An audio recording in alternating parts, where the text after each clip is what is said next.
Greetings,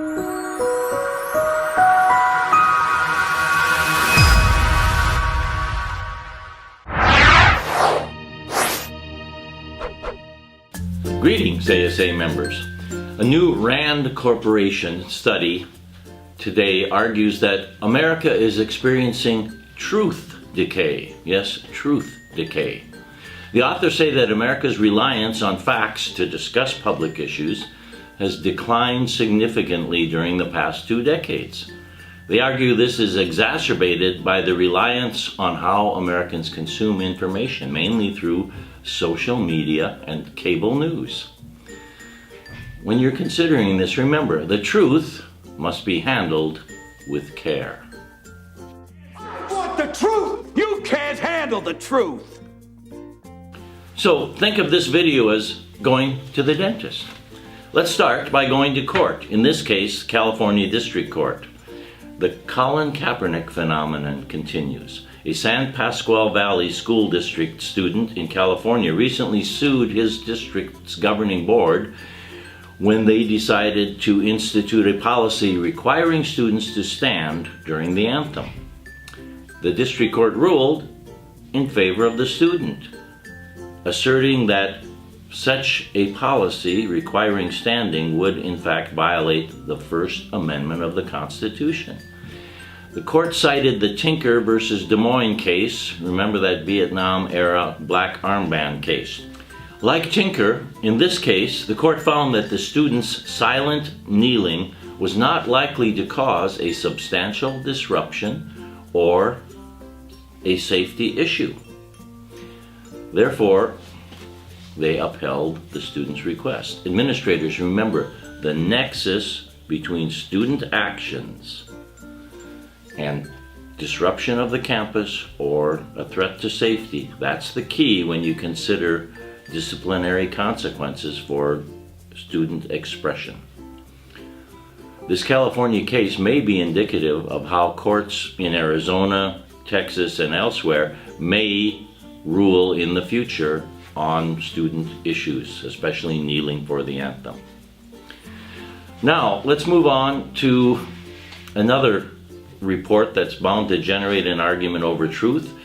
Many of you have followed with interest Kurt Cardine of the Grand Canyon Institute. Well, his book is just published now. It's a new book that focuses on Arizona charter school data, and it's entitled Carpetbagging America's Public Schools. It's widely available if you Google the title, and this will certainly spur further discussion. Also spurring debate recently about the truth over American students' test scores is a recent article about NAEP proficiency levels. Now you remember NAEP, the National Assessment of Educational Progress, and has very challenging proficiency levels for 4th and 8th grade reading and math.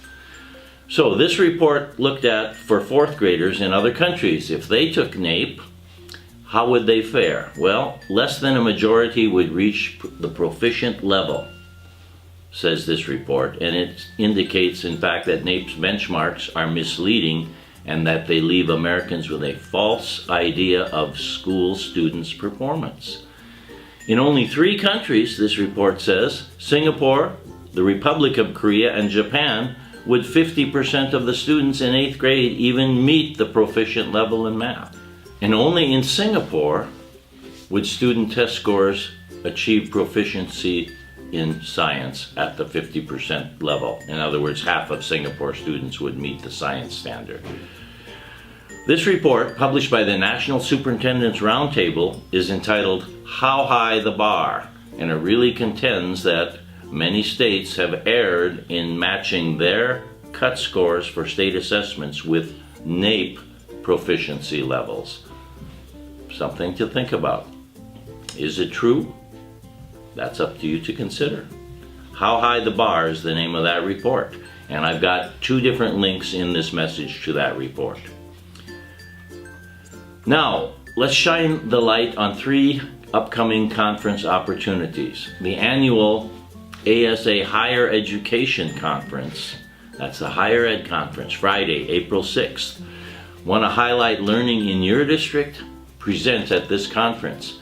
and you can contact Dr. Marjane Gilpatrick, the president of the Higher Ed Division, about presentation opportunities, and that information is in this message. And this year we're starting a new conference. ASA is teaming with ASTE, Arizona Technology and Education Association, to present a new conference.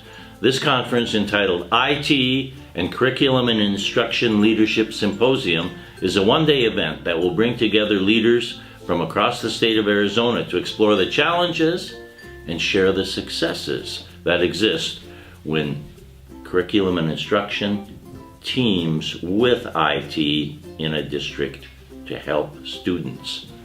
Yes, it's the truth. IT and curriculum and instruction can work together. The flyer for that conference is attached to this message. Finally, the annual summer conference will occur again June 10th through 12th in Tucson. This event highlights innovative leaders and innovative practices. George Kurosh, author of The Innovative Leader's Mindset, will be the keynote at this event.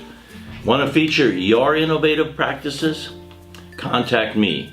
And registration for this conference is now open. Go to the ASA website. The real truth is, for schools in Arizona, AZ Merit is 2 months away.